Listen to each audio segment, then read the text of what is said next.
새로운 핵 잠수함 설계 연구가 끝나 최종 심사 단계에 있으며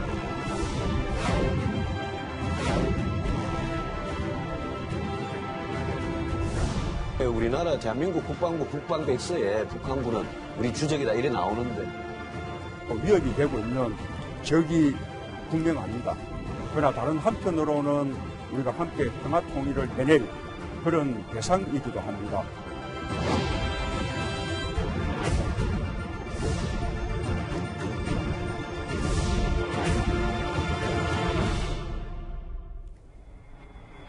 예, 오늘 뉴스탑10은 바로 여기부터입니다. 문재인 정부의 두 번째 국방백서가 나왔습니다. 좀 뜯어보니까 북한의 위협이 더 커진 것 같은데요. 일단 작년 열병식에서 군사력을 과시했던 김정은 위원장의 목소리부터 먼저 시작을 해보겠습니다. 경의하는 김정은 동지께서 조선인민군 제5여 군부대 직속 특수작전대대 전투원들의 전투훈련을 지도하시었습니다. 만약 그 어떤 세력이든 우리 국가의 안전을 다쳐넘는다면, 우리를 겨냥해 군사력을 사용하려 든다면 나는 우리의 가장 강력한 공격적인 힘을 선제적으로 총동원하여 응징할 것입니다. 지금부터 국방백서를 통해서 본 북한의 군사력, 오늘 뉴스탑10 시작을 좀 해보겠습니다. 신 박사님, 정말 북한 어렵다고 했는데 국방백서 내용 뜯어보니까 이스칸데르, 중거리 탄도미사일 포함해서 실제로 2년 전보다 미사일 부대가 4개나 늘어났습니다. 그러니까 아무리 어렵다고 하더라도요, 체제의 우선순위를 군사력 증강에 두고 있기 때문에 계속해서 투자를 했다 이렇게 봐야겠죠. 보시면 2016년, 17년에는 화성 계열의 미사일을 계속해서 실험을 했고 2018년, 19년도 말씀하신 이스칸데르형이라든가 에이테킴스형 어떻게 보면 단거리 첨단 미사일을 실험을 했거든요. 그만큼 투자를 했기 때문에 그것이 어느 정도 완성도에 이르니까 여단을 늘리면서 실전 배치를 하고 있다. 실질적으로 상당한 위협이 되고 있다 이렇게 봐야겠죠. 사실 이 와중은 다 북미 정상회담이 시작되는 와중에 중간중간에 다 이런 행동들이 이뤄진 거 아니에요? 예, 그렇습니다. 그러니까 그 협상의 과정에 잘못된 것이 미국은 미국 본토를 향할 수 있는 ICBM만을 갖다가 대상으로 했고 남북관계 측면에서 위협이 됐던 단거리 미사일은 문제 제기를 하지 않았는데 우리 정부가 문제 제기를 해야 될 단거리 미사일에 침묵을 하니까 북한은 편안하게 저런 미사일 전력을 증강시켰다 이렇게 볼 수 있겠습니다. 미사일 부대가 총 13개가 됐어요. 2년 전보다 4개가 늘어서. 근데 추가 편성 가능성도 있다고 하는데 제가 좀 더 주목하는 부분은 바뀔 다음 화면이거든요. 국방백서를 또 보니까 북한의 특수작전군을 독립적으로 운영한다. 여기 보면 11군단, 폭풍군단, 특수작전대대 등 병력 20만 명이 지금 편제가 되어 있는 것 같습니다. 예, 이 특수작전이라는 것에 대해서 시청자분들께서 생소하셔서 설명을 드리면요. 후방 침투에서 전쟁 수행 능력을 없애는 역할을 하는 겁니다. 계속해서 전쟁을 못하게 하는 거죠. 예를 들어서 화면에 있는 청와대를 갖다가 공격해서 대통령을 생포한다던가 또는 우리의 주요 시설을 갖다가 점거한다든가 이런 식으로 해서 우리가 전력이 우세하더라도 그것을 갖다가 제대로 구현하지 못하게 하는 건데요. 전통적으로 북한의 대남 군사 전력은 속전속결 전략과 배합 전략이 있는데 속전속결 전략은 우리의 우수한 첨단 장비로 인해서 제대로 가동하기 어려우니까 후방 침투를 통해서 우리의 역량을 없애는 그러한 배합 전략 쪽으로 나간다. 이 점은 우리가 반드시 인식하고 대비 체계를 갖춰야 된다고 봅니다. 신 박사님, 그런데 2년 전에는 여기 청와대를 겨냥한 타격 훈련했던 특수작전군이 독립적으로 운영되지 않고 하나에 같이 속해 있었다면서요. 그럼 그 얘기인 즉슨 우리 군도 국방백서에 이걸 실었다. 특수작전 부대가 독립적으로 운영되는 걸. 위협이 커졌다. 우리 군도 인정한 셈입니까? 예, 우리 군도 인정하고 국방부 차원에서는 사실 대비를 하고 있을 거라고 봅니다. 다만 이 백서에서 나오는 부분은 백서의 목적 자체가 투명성을 다른 나라에게 알리는 부분이거든요. 따라서 우리가 전략적으로 대비하는 군사적 차원의 준비는 담지 않았을 거라고 봅니다. 그러니까 사실관계만 북한의 미사일 부대가 저렇고 특수작전 부대가 저렇고 이런 사실관계만 담은 거지 뭐 해석이라든지 우리의 대응은 많이 담기지 않았다 이런 말씀. 원론적인 측면에서는 그게 지금 1장에 있는 내용이고 3장부터 계속해서 담고는 있는데 예. 그러한 아주 비밀에 해당하는 부분은 백서에는 담지 않고 있습니다. 그런데 지금 어쨌든 지금 뭐 미사일 부대도 마찬가지고 특수작전군도 이렇게 따로 편제가 됐으면 2년 전에 비해서 그냥 절대 비교를 우리 군 병력과 군사력 해보면 어떻게 조금 저희가 파악을 할 수 있는 겁니까? 뭐 탈냉전 이후에 질적으로는 우리가 계속해서 앞서왔다고 보고요. 다만 북한은 양의 측면에서 계속적으로 우위를 유지하고 있다. 그렇기 때문에 지금 화면에서 나오는 것처럼 예. 상비병력 55만 그리고 128만은 크게 의미가 없다고 봅니다. 다만 다련장과 방사포 부분은 사실은 우리의 미사일 방어라든가 공격 능력을 억제할 수 있는 측면에서 북한이 상당히 앞서 있다. 이건 심각한 문제로 저희가 받아들여야 되고 예비병력 같은 경우에도요. 예. 북한이 아까 말씀드린 특수전에 배합 전략을 하면 그것을 대응해야 될 것이 우리의 예비병력인데 우리 예비군 체계가 과연 지금 잘 작동되느냐 문제의식을 가져야 된다고 보고요. 그리고 지금 표에서 나타나지 않은 가장 중요한 문제는요. 네. 이런 것은 북한의 핵능력으로 인해서 사실 1대1 대응은 이제 의미가 없다. 따라서 우리가 북한의 위협에 대해서 정말로 심각한 위협인식을 하고 철저한 대비체제, 우리 자체의 대비체제와 한미동맹을 통한 대비체제를 확고히 해야 된다. 그렇게 말씀드리고 싶습니다. 잠시만요. 중요한 말씀을 해주셔서 제가 표와 함께 짚어보면 일단 상시병력이라든지 예비병력이라든지 이 방사포가 좀 차이가 있더라도 이것보다 더 중요한 건 우리와 북한의 핵 능력 차이다 이거라는 말씀이십니까? 그렇죠. 실제적으로 핵을 왜 전략무기라고 하냐면요. 전략무기라는 것은 전쟁 자체를 좌우하는 거예요. 그런데 우리가 만약에 북한으로부터 핵 공격을 한두 차례 받으면 우리는 전쟁을 수행할 수 없습니다. 아마 누가 대통령이라고 하더라도 항복을 하고 협상을 할 수밖에 없는 거예요. 그만큼 수백만의 인명피해를 날 수 있는 거기 때문에 그러한 핵 전력에 대한 두려움, 위협인식에 대해서 우리가 충분히 각인하고 예. 대북 정책을 전개한다던가 한미동맹 또는 주변국 정책을 전개해야 된다고 봅니다. 국방백서 안에 나와 있는 2년 전과 북한의 군사력은 어떻게 변했는지 저희가 하나하나 한번 따져봤는데요. 그런데 이번에 발간된 국방백서 역시 지난 2년 전과 마찬가지로 북한이 적이다라는 표현이 또 빠졌습니다. 북한에 대한 자극을 최소화하기 위한 조치로 보이는데 과거 대선 후보 시절 대통령의 발언부터 만나보겠습니다. 우리하고 대치하고 있고 또 위협이 되고 있는 적이 분명합니다. 그러나 다른 한편으로는 우리가 함께 평화 통일을 해낼 그런 대상이기도 합니다.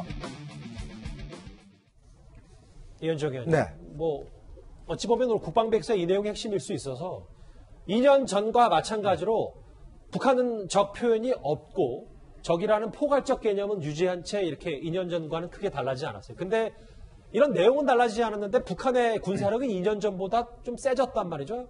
좀 북한을 좀 유념하고 눈치 보기 아니냐라는 지적도 좀 일각에서 나오는 것 같습니다. 각 나라마다 이런 이제 국방백서 형태로 백서를 발간합니다. 그리고 자신들의 적이 누구냐, 또 우리의 친구가 누구냐를 이제 분명히 하죠. 사실은 이게 어떤 적이라는 게 있는 게 군이라는 것은 무기로만 싸우는 것이 아닙니다. 정신력으로 갖고 싸우기 때문에 즉 나의 적은 누구다라는 주적의식이 분명하지 않으면 전쟁이 났을 때 어떤 면에서 보면 확실한 주적 개념이 없으면 굉장히 그 군대는 사실상 사기를 상실할 수밖에 없는 게 현실 아니겠습니까? 그런 면에서 보면 그동안 우리가 북한을 사실상 현실화하고 있는 주적이지 않습니까? 그럼에도 불구하고 국방백서에서 이미 김대중 대통령 시절부터 이 주적이라는 개념 자체가 상당히 흐려졌습니다. 그렇지만 북한은 적이라는 표현은 해왔죠. 근데 2018년 그 국방백서부터 북한은 적이라는 표현을 쓰고 있지 않습니다. 즉 적이라는 개념을 포괄적으로 쓰지 북한이 적이라는 개념을 쓰고 있지 않아요. 예. 그것도 2020년 백서에 똑같이 나타나는 것이거든요.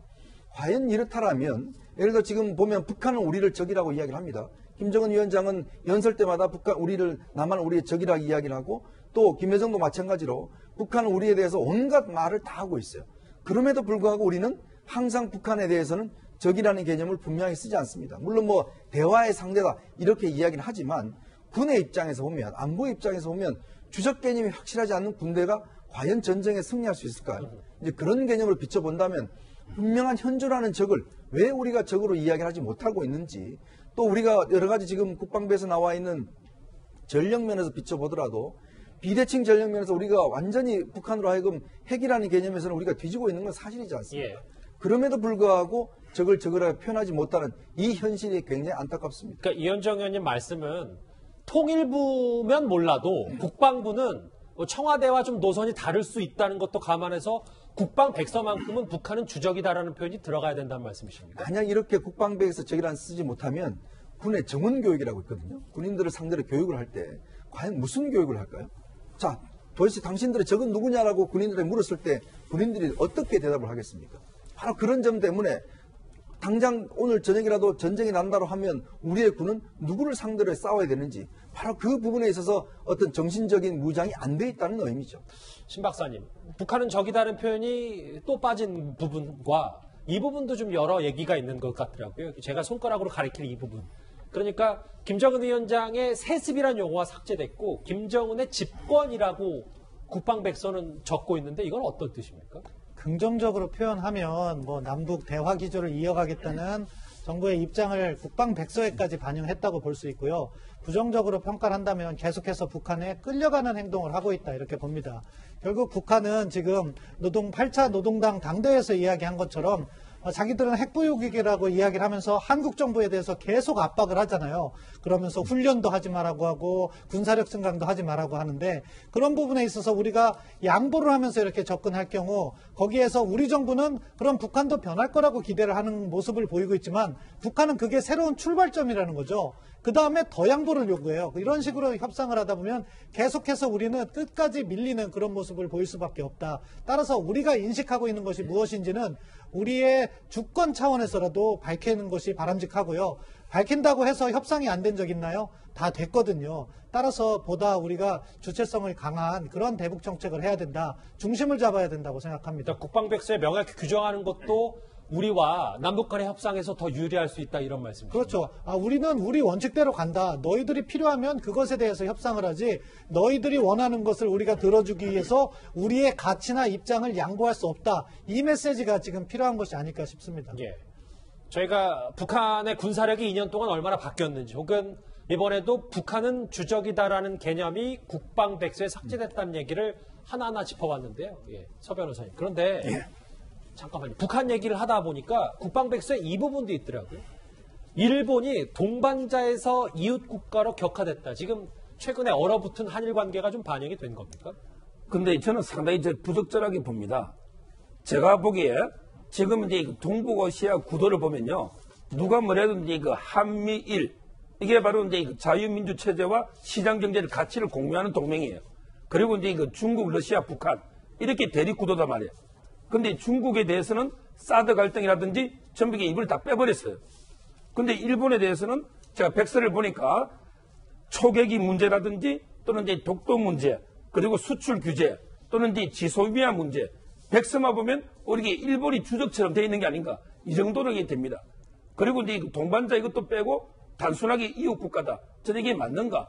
중국하고는 전략적 협력 동반자 이렇게 표현하면서 일본은 이게 그냥 이웃 국가를 격하는 게 맞는가? 이런 생각이 들고요. 저는 이제 국방이나 군사 안보에서는 한미일 동맹, 한미일 협력 이게 더 필요한 게 아닌가 이래 봅니다. 예. 북한 관련해서 국방부에서 여러 좀 얘기들이 오고 가니까 국방부도 나름의 추가 설명을 좀 했습니다. 그러니까 김정은 위원장의 세습과 집권은 내용적인 측면에서는 큰 차이가 없다. 김정은 위원장이 집권한 지 이제 10년이기 때문에 주체를 어디에 두느냐에 따라서 다른 표현의 차이다 이렇게 설명하고 있거든요. 예, 박성현 부대변인. 예, 국방백서의 이제 주적이라고 표현을 하는 것과 포괄적으로 적의 개념을 설정하는 거하고 저는 그것이 어떤 큰 차이가 있을까. 실제적으로 우리 군을 운용하는 입장에서 그리고 우리 병사들을 이끌고 훈련하고 그다음에 적의 침략에 대비하는 입장에서 그것이 얼마나 큰 차이가 있을까. 그건 좀 생각해 봐야 될 것 같습니다. 특히 우리 군은 그 무민 통치하에 있습니다. 그러니까 과거에 군국주의 일본이나 나치 같은 군대가 아니죠. 예. 그래서 그 나라의 외교, 그 나라의 안보 이런 그 가치와 우리 국방의 가치가 뭐 별개의 것이다 이렇게 보지는 않습니다. 그래서 현재 국방백서가 북을 주적으로 보느냐 안 보느냐 이것이 우리의 그 안보 태세와 크게 영향이 있다고 보지는 않고요. 또 하나는 2018년 이후에 그 어떤 그 남북 정상회담이 일어나고 뭐 북미 간의 정상회담도 있으면서 한반도 정세가 크게 바뀐 건 맞습니다. 예. 그거는 이제 인정을 해야 되고요. 그럼 지금 현재 2019, 20년 지나고 오늘 이 현재 과연 2018년에 조성된 그 한반도의 그 평화 분위기가 같지는 않습니다만은 과연 그것이 주적을 북으로 표현할 만큼 그렇게 획기적으로 변했느냐? 저는 그건 아니라고 봅니다. 2020 국방백서는 2018년에 조성된 한반도의 어떤 정세, 이 부분을 반영한 국방백서일 수밖에 없다는 것이고요. 예. 그다음에 지금 현재 바이든 행정부도 뭐 국무장관 오늘 뭐 인터뷰도 제가 봤습니다만은 아직까지는 북에 대한 명확한 입장을 갖고 있지 않아요. 계속 리뷰하겠다는 겁니다. 이럴 때 우리가 앞장서서 북을 주적으로 정해서 한반도의 어떤 어떤 수도 가능한 이런 한미의 어떤 그 작전상에서 먼저 우리가 어떤 선을 긋고 담을 쌓고 규정하고 이렇게 할 필요는 없다. 이렇게 봅니다. 그래서 현재 2020 국방백서는 2018년 이후에 조성 한반도 정세 그걸 반영한 것이다. 이렇게 보고 있습니다. 알겠습니다. 근데 그게 제가 한마디 반론만 하면요. 예. 북한은 우리를 주적이라 이야기하는데 왜 우리는 주적이라 이야기를 못하죠? 항상 상대적인 거 아니겠습니까? 어떤 면에서 보면 북한은 항상 우리한테 협박하고 스스로 하고 있는데 우리는 왜 우리만 대화 상대라고 이야기를 하죠? 우리만 통일부 장관은 뭐 북한이 폭탄을 터뜨려도 우리는 평화를 외쳐야 된다 이야기를 하고 있는데 뭐 연락사무소 폭파 말씀하시는 그렇죠. 겁니까? 아니, 그러니까 이게 자체가 비대칭적이지 않습니까? 기본적으로. 그러면 모든 그 안보라는 거는 대칭적인 관계여야 되는데 어떤 면에서 우리만 평화를 원하고 있는 것 같고 북한은 계속적으로 이야기하고 있고 그렇다면 북한한테 우리가 왜 이야기를 못합니까? 당신도 이야기하지 마라. 그렇지만 북한은 상관하지 않고 이야기하고 있지 않습니까? 예. 그러니까 아주 근본적인 질문을 다시 하기가 좀 그렇습니다만은 우리가 이제 비대칭이라고 이야기할 때 북이 해결하는 건 분명히 비대칭이에요. 예. 맞습니다만은 1945년, 50년 이후에 쭉 계속된 한반도의 비대칭은 한미 동맹이라는 겁니다. 예. 그래서 우리는 이제 미국 우리의 든든한 동맹이죠. 예. 그것과 북한의 어떤 그 비대칭 국면 이것도 같이 봐야 된다는 것이죠. 그래서 이걸 포괄적으로 해결해야 된다는 겁니다. 예. 이 비슷한 좀 흐름으로요. 어제 저희가 전해드렸던 2019년 탈북한 사실이 뒤늦게 알려진 류현우 전 쿠웨이트 주재 북한 대사 대리의 첫 인터뷰도 저희가 한번 다시 곱씹어봐야 할 것 같습니다. 북한의 핵 폐기 그 자체가 체제 안정과 직결되어 있는 문제거든요. 내 이것을 폐기한다. 이거는 좀 납득이 안 가는 그런 문제입니다. 북한은 핵 폐기보다 핵 군축 전략을 추구할 것입니다.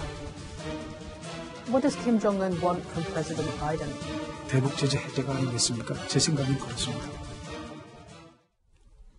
신 박사님, 어제 인터뷰 내용을 조금 더 구체적으로 보면 핵무기는 북한의 체제 안정성과 직결되고 김정은 위원장은 핵무기를 생존의 열쇠라 믿기 때문에 비핵화는 할 수가 없을 것이다. 이게 2년 동안에 미사일 부대가 늘어난 것이나 특수작전부대를 따로 편성한 것과도 다 연관이 좀 있는 겁니까? 예, 연관이 있죠. 더군다나 지난달에 8차 노동당 당대에서 김정은이 핵을 체제 보검이라고 이야기를 하고 있지 않습니까?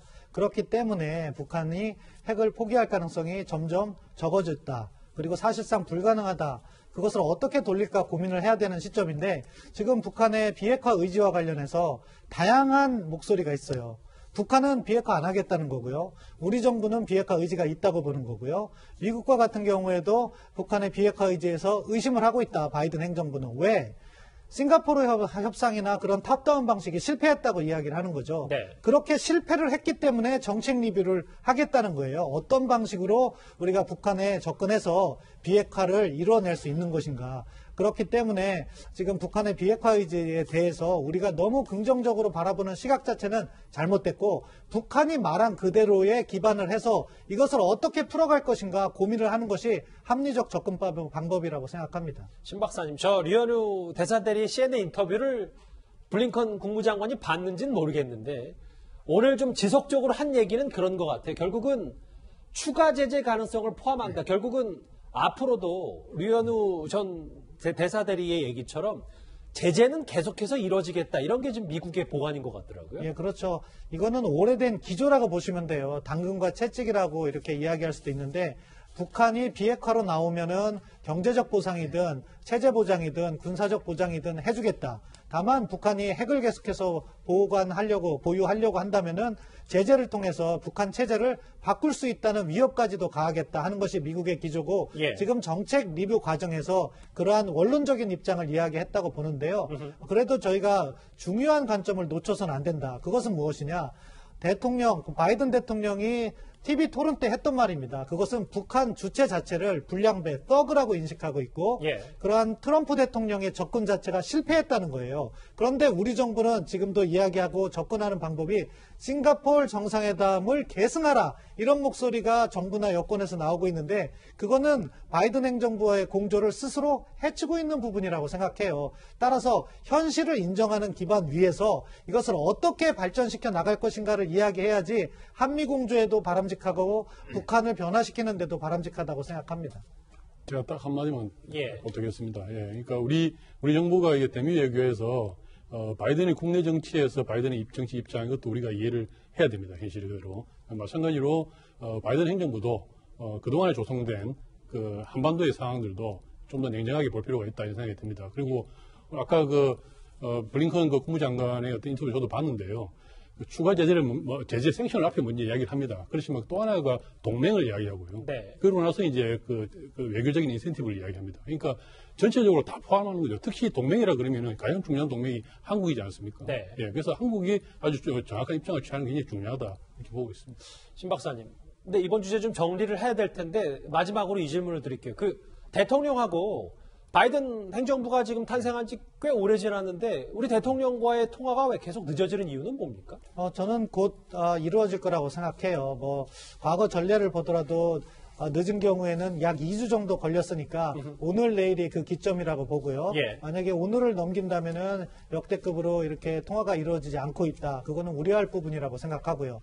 방금 전 화면에서 나온 것처럼 시진핑 주석과의 통화가 악영향을 미쳤느냐, 얼마 정도의 악영향을 미쳤는지는 평가하긴 어렵지만 어느 정도 영향은 미쳤다고 봅니다. 왜냐? 우리의 의도는 그렇지 않았는데 중국의 의도는 달랐어요. 그래서 우리 문재인 대통령과의 통화 이후 중국은 국내 정치적으로 인민일보 등을 통해서 대대적으로 홍보를 했고 그것이 중국의 영향력이 확대됐다고 이야기를 하고 있어요. 그런데 미국의 입장에서는요. 한국만 상대하는 것도 아니고 중국과 상대를 또 해야 되고 여러 소스에서 정보를 취합하고 있습니다. 그런 부분에서 우리가 잘못된 인상을 줬다는 것은 아쉬운 측면이 있다고 봅니다. 알겠습니다. 새롭게 공개된 우리 국방부의 국방백서와 북한은 주적 개념 논란 얘기까지 뉴스타템 첫 번째 이슈였습니다.